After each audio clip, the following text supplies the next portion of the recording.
नमस्कार स्टूडेंट्स, मैं हूं सुजाता चौहान और आप सभी का अपने चैनल पर एक बार फिर स्वागत करती हूं। आज का लेसन है द काइट मेकर और इसे लिखा है रस्किन बॉन्ड ने और ये थर्ड वीडियो है इस लेसन पर। आइए सबसे पहले दोहरा लेते हैं कि सेकंड वीडियो में हमने इस लेसन को कहां पर छोड़ा था। Let's recall. Most of his friends were dead and his sons had grown up. One was working in a local garage and the other, who was in Pakistan at the time of partition, had not been able to rejoin his relatives. उसके बहुत से दोस्तों की मृत्यु हो गई थी और उसके दोनों बेटे अब बड़े हो गए थे। एक तो वहीं शहर के किसी गराज में काम करता था और दूसरा बंटवारे के समय पाकिस्तान चला गया था, जो कि अपने रिश्तेदारों से बंटवारे के कारण कभी भी नहीं मिल सका। The children who had bought kites from him 10 years ago were now grown men. Struggling for a living, they didn't have time for the old man and his memories. 10 साल पहले जो बच्चे महमूद से पतंग खरीदा करते थे, वो बच्चे अब प्रौढ़ हो चुके थे। प्रौढ़ यानी उम्र में बड़े हो चुके थे। अब वे सभी बच्चे अपनी रोजी रोटी कमाने में की जद्दोजहद में लग गए थे और उनके पास अब इस बूढ़े पतंग बनाने वाले व्यक्ति महमूद के लिए और उसकी यादों के लिए कोई समय नहीं है। They had grown up in a swiftly changing and competitive world, and they looked at the old kite maker and the banyan tree with the same indifference. क्योंकि वे बच्चे तेजी से बदलते हुए और प्रतिस्पर्धा पूर्ण संसार में पले बड़े हुए हैं और इसलिए वे स्वार्थी तथा उदासीनता से भरे होने के कारण अब इस पतंग बनाने वाले महमूद तथा इस बरगद के पेड़ को उसी उदासीनता से देखते हैं। Both were taken for granted, permanent fixtures that were of no concern to the raucous, sweating mass of humanity that surrounded them. इस भागदौड़ वाले संसार में सभी लोग इन दोनों अर्थात महमूद तथा बरगद के पेड़ को निर्जीव वस्तु की भांति देखते हैं। इन सभी लोगों के मन में इन दोनों के लिए कोई भाव नहीं है। No longer did people gather under the banyan tree to discuss their problems and their plans. Only in the summer months did a few seek shelter from the fierce sun. अब लोग इस बरगद के पुराने पेड़ के नीचे अपनी समस्याएं या अपनी योजनाओं के बारे में एक दूसरे से विचार विमर्श करने इकट्ठे नहीं होते। केवल गर्मियों के कुछ महीनों में कुछ लोग सूरज की चमचमाती धूप से बचने के लिए वहां आसरा लेते हैं, अर्थात इस बरगद के पेड़ के नीचे खड़े होते हैं। But there was the boy, his grandson. It was good that Mahmud's son worked close by, for it gladdened the old man's heart to watch the small boy at the play in the winter sunshine, growing under his eyes like a young and well-nourished sapling putting forth new leaves each day. परंतु महमूद के पास उसका पोता अली है और यह अच्छी बात थी कि महमूद का एक बेटा वहीं आसपास किसी गैराज में काम करता था और इसी कारण अली आज महमूद के साथ है और महमूद अली को सर्दियों की धूप में खेलते हुए वह अपने पोते को अपनी छत्र छाया में पलते बड़े होते देख अत्यधिक खुश है और उसकी खुशी ठीक उसी प्रकार की है जैसे कोई माली अपने द्वारा लगाए गए पौधे में नए पत्ते फूटते देख खुश होता है। There is a great affinity between trees and men.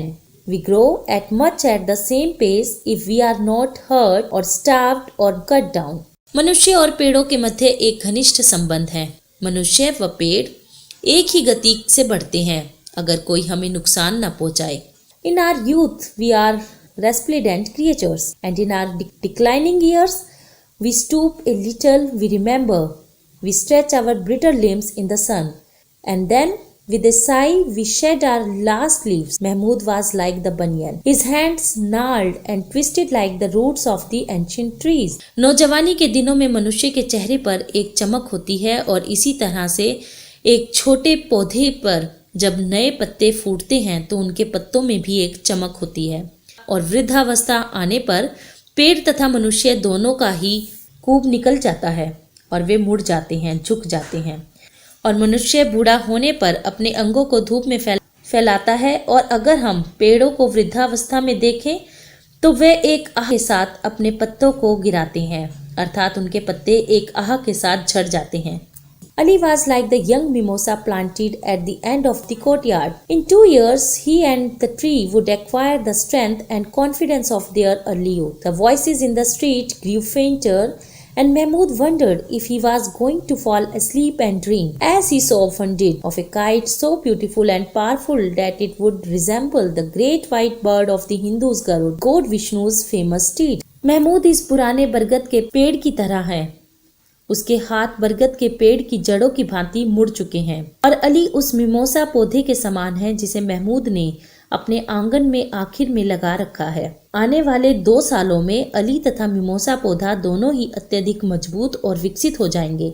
Mahmood अपने सपनों में इतना खो चुका था कि उसे गली से आती हुई आवाजें मध्यम सी सुन रही थी, जैसे वो आवाजें कहीं दूर से आ रही हों, और उसे अब आश्चर्य हो रहा था कि क्या वो सो गया है या सपना देख रहा है। और ऐसा अक्सर महमूद के साथ हुआ करता था। और फिर एक विशाल, शक्तिशाली, सुंदर सफेद रंग की पतंग, जो कि हिंदुओं के विष्णु भगवान की सवारी गरुड़ के समान लग रही थी, दिखाई देती है। वह अली के लिए ऐसी ही एक नई सुंदर पतंग बनाना चाहता है, क्योंकि उसके पास बच्चे को देने के लिए अब कुछ नहीं बचा है। He would like to make a wonderful new kite for a little Ali. He had nothing else to leave the boy. He heard Ali's voice in the distance, but he did not realize that the boy was calling him. Mahmood को दूर से अली की आवाज सुनती है, परंतु वह यह समझ नहीं पाता कि अली उसे पुकार रहा है, और अली की यह आवाज उसे बहुत दूर से आती हुई प्रतीत हो रही है। The voice seemed to come from very far away. Ali was at the courtyard door, asking if his mother had as yet returned from the bazaar. Ali was at the courtyard door asking if his mother had as yet returned from the bazaar. When Mahmud did not answer,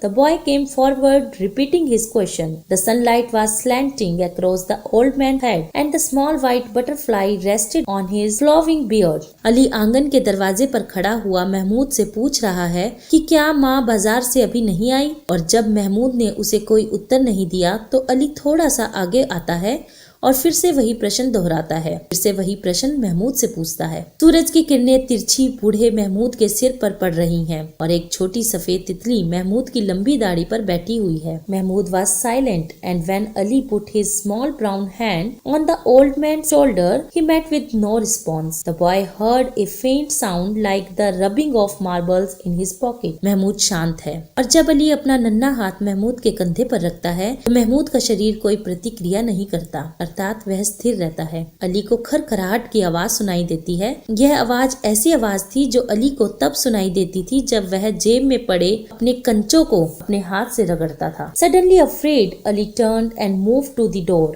and then ran down the street shouting for his mother. The butterfly left the old man's beard and flew to the mimosa tree, and a sudden gust of wind caught the torn kite and lifted it in the air, carrying it far above the struggling city into the blind blue sky. और अचानक अली डरा सा मुड़ता है और दरवाजे की ओर बढ़ता है, और फिर गली में तेजी से अपनी माँ को जोर जोर से पुकारता हुआ भागता है, और तितली बूढ़े व्यक्ति की दाढ़ी को छोड़कर मिमोसा पौधे पर बैठ जाती है। और अचानक एक तेज हवा का झोंका आता है और बरगद के पेड़ पर अटकी फटी हुई पतंग को अपने साथ उड़ाकर इस भागदौड़ वाले शहर से दूर असीमित आसमान में, जिसकी कोई सीमा नहीं है, उस आसमान में ले जाती है। और यहीं पर ये वीडियो तथा यह कहानी भी समाप्त होती है। आप सभी का धन्यवाद। थैंक्स।